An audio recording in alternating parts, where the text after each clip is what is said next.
Welcome to the Business of Property podcast. I'm Stuart. And I'm Simon. We're both property people running our own businesses.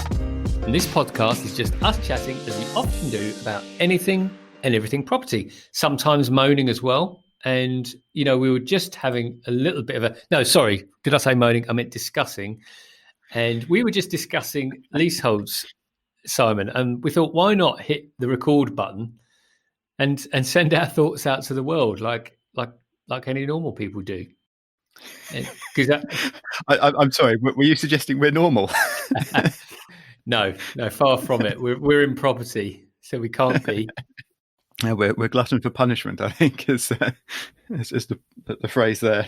Yeah, but I'm interested because you're gonna start telling me about your story around leaseholders. So I'm quite keen to hear that, and I'm sure that the listening audience is too. So can you shed some light on your leasehold experience?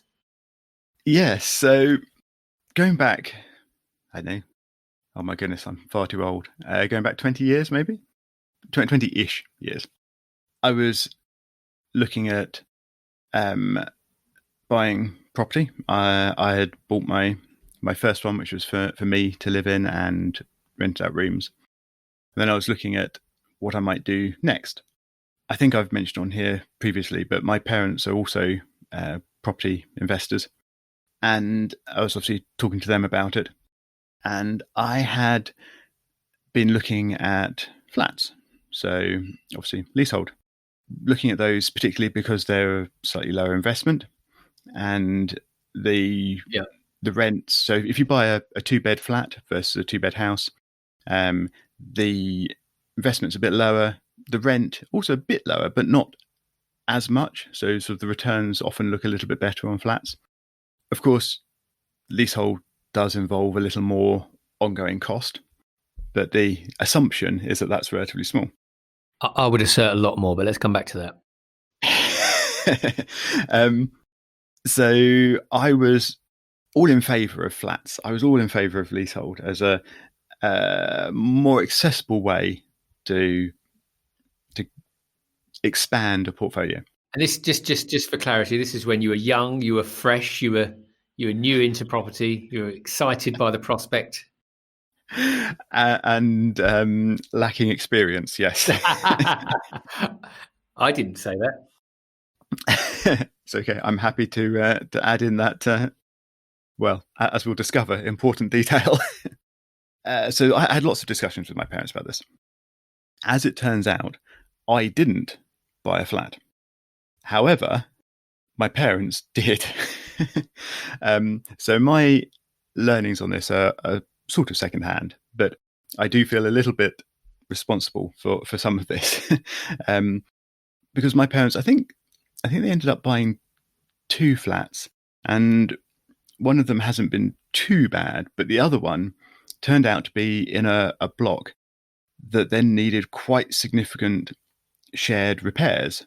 I think in this case this was on balconies, sort of concrete balconies that the reinforcements needed redoing or fixing in some way. So did you recommend these properties to your parents? Had you selected them? Thankfully, I don't have quite that level of guilt. No, okay. I was just the one promoting the general idea of flats and leasehold as an investment path. Right. So these 2 flats were purchased, and they, if you just look at them as basic sort of return on investment on that, excluding these bigger costs, they've been quite good properties. They're in good areas. They rent well. The tenants are generally fairly good. The income from them has been quite consistent. The problem is that they've had, or one of them at least, has had a large leaseholder bill to repair this sort of structural problem.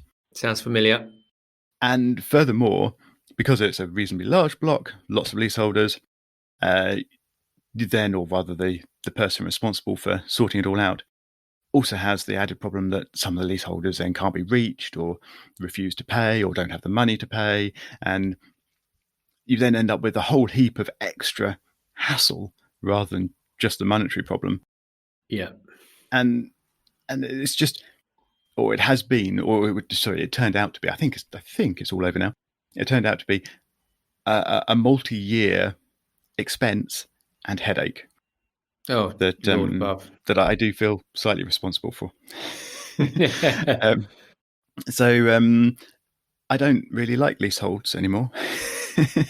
and while that wasn't directly my lesson, as I learned it obviously I was quite close to that experience as it was happening, and thankfully that did happen quite a while ago, and I have never actually got into the leasehold experience. I've stuck with the freeholds, and I'm quite pleased that is the case. And Yeah. that is, of course, what my parents were advocating all along. So Did the listen to Pithers your parents. remind you frequently of this? No, they're very good about it actually. Just They once a year.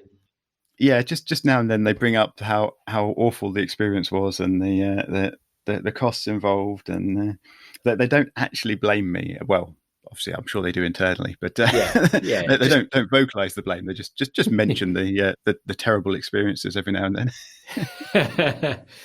Well, I know because you and I do different things in property, and that's why it's quite interesting for us to chat, whether on air or off air. But on this particular subject, I think I came round to that probably a long time after you. But having owned leasehold property for, well, best part of 15 years, I can now fully subscribe to that point of view as well. I think what I would preempt that by saying is that the thing about leasehold is that, like everything else, I think if you're willing to solve the problems, there will be value. But with leasehold, you've got to accept that there will be problem stroke challenges. So my experience was, and I'm sure I've shared this on the podcast, but so the studio flat that we mentioned recently, which is for sale, before we did that 2 years ago, the lease was approaching 70 years. So I think that's the magic number, isn't it? Where once you go under 70, then it all gets a bit. Yeah, I was going to ask if you'd ever been through a lease extension, and it sounds like you have. Yeah. Well, I mean, you can see the pain etched on my face and in the greyness of my hair. That extension cost over 20 grand. From memory, I think about 22. And that's a significant amount of money. So I think the learning was for me.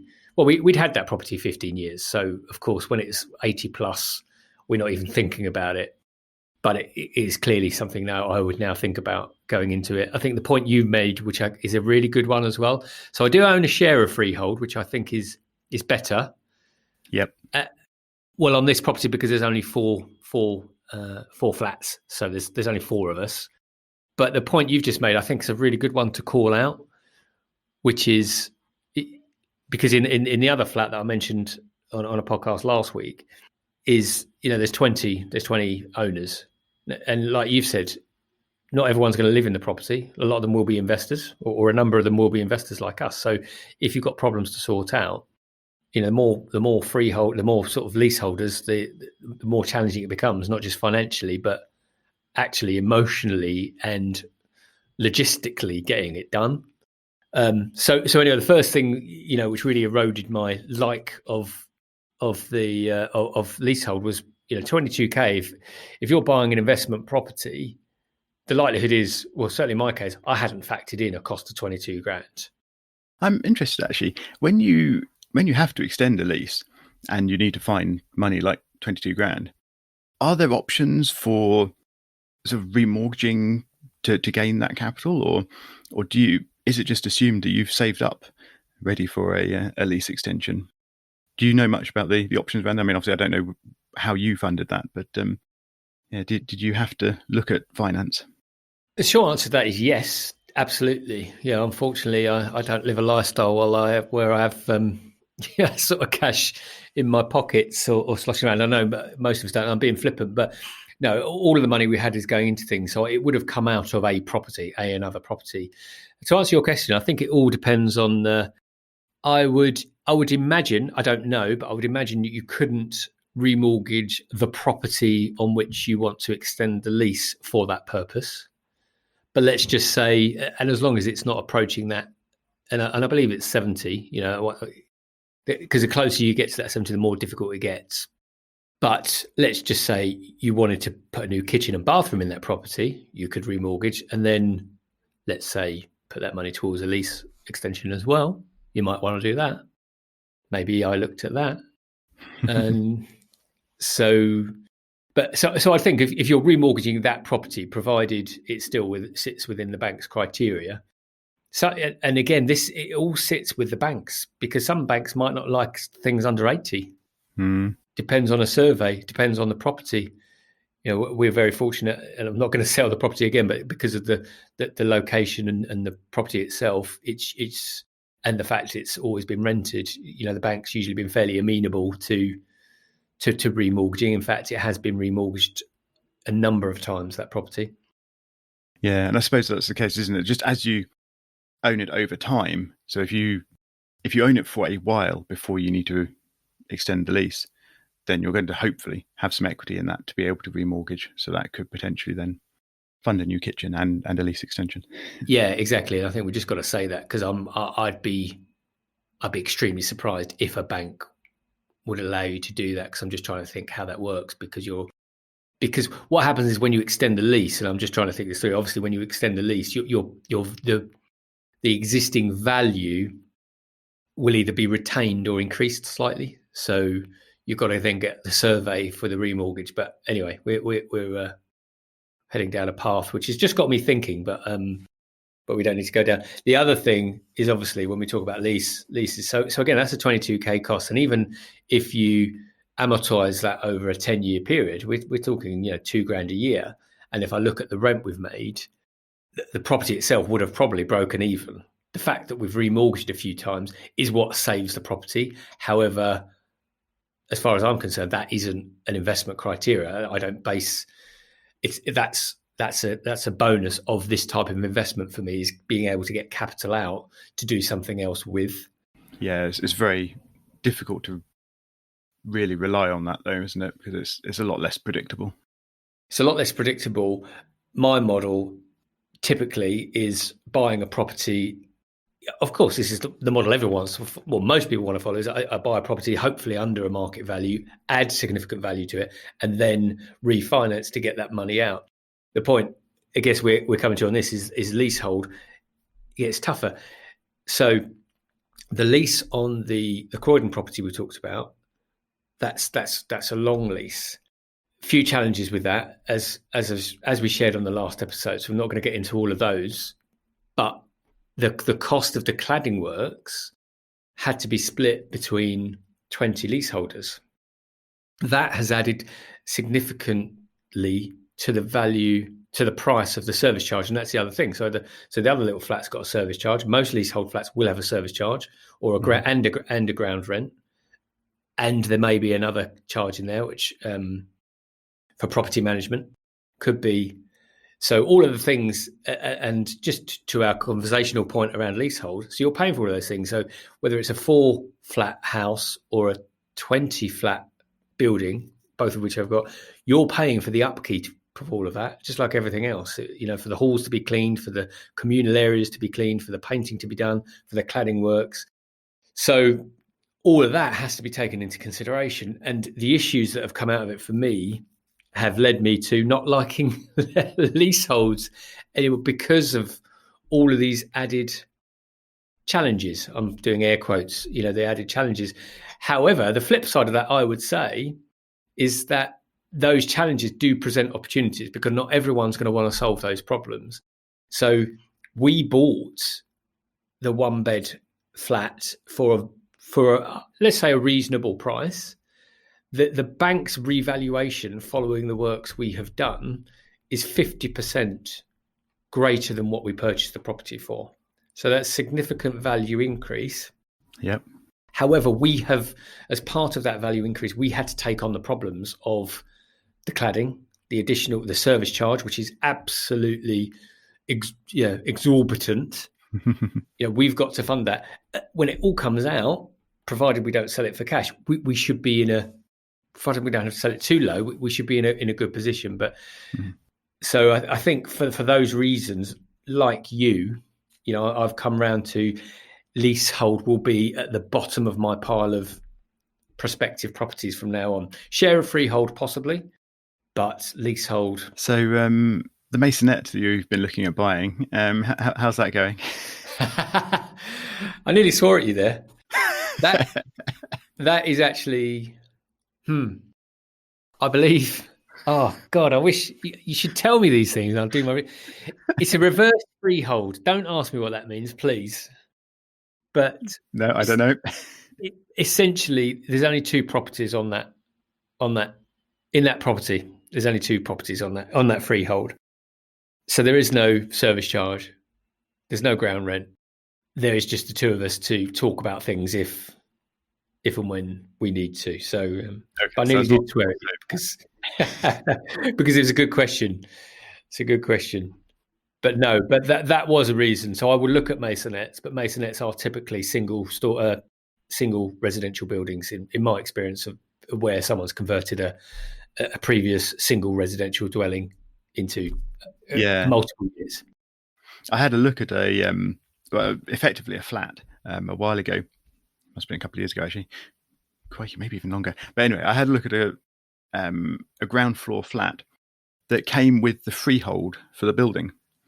So there's only two flats, as you sort of mentioned, because it was a converted building, and the upper floor had been sold as a leasehold flat, and the ground floor flat, which I was looking at, came with the freehold for the whole building, which I thought was sort of an interesting way of doing it. So I was only looking at it because it was a freehold, it had the freehold, but then it came with this sort of responsibility for looking after the whole building, including bits that you obviously didn't have access to, including sort of the roof, for example, which you didn't have access to because it was only available through the upper floor flat. And one of the challenges in this particular building was that it wasn't in a very good state of repair. And I asked the agent what's the current situation with the leaseholder and management fees and things, and they were a little non-committal, but they were fairly certain that there were no service charges, no fees being paid at all by the leaseholder of the upper floor flat. So for somebody, that was probably quite a good challenge to take on. I decided against it, but I think there are so many sort of odd little intricacies and oddities with leaseholds that you really do need to be aware of what you're getting before you go in for things, really. Yeah, you just got me thinking about two things. Firstly, so there's one property where there's four of us that. So I mentioned it earlier. So there's four of us that own flats in the property. Now we could have self-managed that, but for the reasons you've mentioned, I mean, I don't want to get involved if a roof tile falls off or if the hallway carpet goes into disrepair. It's not something that interests me. It's not why I got into property. And fortunately, the other three owners feel the same. In fact, at least two of them live in the properties and they're really nice properties. So we have outsourced that. So you can pay for managing agents to do that as well. Of course, you're going to pay for a fee on top of that. And that all gets factored into, potentially it gets factored into the revenue you will make for the property. And the thing, I think, to bring this round, so both you and I have come out to the other side where we're reversed. Well, you're completely averse to leasehold. I am highly now averse to leasehold, but that is because I'm in the process of selling two that have not caused me problems, but have been challenging and have a lot more problems than. The point I was going to make around that is, I guess, as investors, it's just around the problems that you want to solve. So I quite like solving the problem of the 5-bed house I've got, making that into a really nice communal co-living high quality property. I like solving those problems, and I like, how do I turn this into something nice? How do I, we're talking about how we get the waste from one room to another. Now, don't get me wrong, that doesn't excite me, but what does is how we're designing around that and how we're getting on suites. For somebody else, solving that leasehold problem, getting the lease extended, might be the thing that gets you going. The title split for me, for example, title splitting, it's administrative burden. It's all of these things. However, I know some people quite enjoy that stuff. So yeah, I suspect also if you decide to make that your everyday, you get really good at it, and then it doesn't become quite such a burden because you know exactly what to do, when to do it, how to do it, and you just get on, and it's easy. Yeah. Whereas for you do it once in a blue moon. It's a new experience. It's painful. Yeah. Whereas, as you say, being creative and creating your new co-living property, it's much more interesting and exciting to do that, even on a one-off basis. Even though I know you want to do it more than once, but it's a different, as you say, it's a different sort of thing to target, isn't it? A different sort of challenge to solve, and where you want to spend your time. Yeah, and for me, I always come back to with leaseholds, and it's like we were saying before the podcast that we assume that everyone has the same knowledge we do just because it's in our heads, and it's a bit like when you look at properties, you think, oh, everyone will be interested in this property because of X or Y, but that's not the case, because I might now look at a leasehold property and go, although it's a nice property and might give us what we need, it's only got 80 years left, and I know that in 8 years' time I'm going to have to solve that problem, but that might be factored into the asking price. We don't know. However, even so, I might move on. Whereas the next investor might go, do you know what? I can solve that problem. I'll get that done. I'll extend that lease. I'll have increased the value, and off I move. Whereas I'll be less inclined to do so. So I guess it's down to what people want, what stage they're at, or what they want to do. Yes, indeed. The property that my brother and I are currently selling in Brighton, it's on a big plot. It's a detached house. And we think one of the possible sort of future approaches for the plot could be to knock that house down and build at least 2, maybe even a terrace of 3 houses in that space. We've currently got it on the market as a house for someone to live in. And it's a lovely house. It's got lots of history to it as well. It used to be the station master's house for a train station, which was obviously next door, but no longer exists anymore. We, or I at least anyway, was thinking perhaps we should retain the property and go through the planning process and then maybe sell it, or even go through the planning process and then do the build ourselves. And then you come around to looking at this and thinking, we don't have any experience in this. It would be interesting to learn, but do we really want to put the energy and time into that particular learning experience? I don't think that going down the sort of investment for planning gain or investment for rebuild is something that we want to do long term. I mean, it's certainly not something my brother wants to do long term. I don't think it's even something I want to do long term, even though I am a little bit interested in that sort of area of things. So you just have to pick your challenges. And yes, perhaps we could dramatically increase the value of the plot by getting planning permission, or even building 3 new houses and then maintaining it as a longer term investment, perhaps. But that's just not our challenge for today, I think. And other people will have other preferences. Someone else will look at that and think, this is a fantastic house. I love the history. I'm going to buy it and live in it for the rest of my life. Other people will look at it and think, you know what? That's a terrible house. I'm going to knock it down and I'll build a block of 5 flats on there. So it's a completely different approach to what I had. And they will make a tremendous amount of money doing that. It's just different people, different thoughts in their heads, different experiences, willing to take on different challenges. Yeah. And I think just people at different stages of the journey, because I was just thinking about, I did that. I did actually get planning on a property to sell. In fact, we were going to get planning on it for myself, but it took too long. But that's another podcast. And I think as people grow towards what they want to do, so I looked at doing new builds for a while because it's quite interesting, and there's money to be made. But I've looked at it, and there were just elements of it. I think at this stage, I can't ever say never. But immediately when you talk about yours, I'm like, that's a good idea. Maybe we should find out what that planning would add. But Yep. and there'll be some people that have been through it just go, well, it's just really simple, Simon. You just submit it, and yes, it's going to take time. It'll take X amount of time, but that's the process. But if you've got no internal desire to do it, life's too short to do it just because other people think you should. Indeed.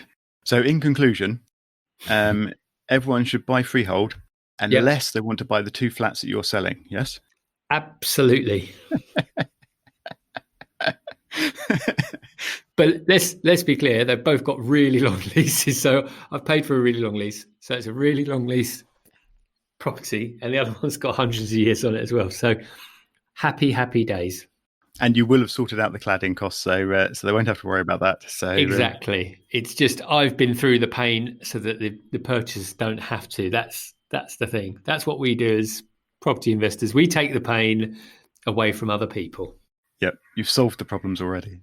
There you go. Right. So on that happy note, do you want to take us out, Stuart? Yeah. So as always, hope you've really enjoyed the episode. If you have, please do leave us a review. Really helps us to get the message out there. For any of the show notes and all of the conversations that we've had that we feel is pertinent, we'll put it on thebusinessofproperty.com. Other than that, we'll see you next time.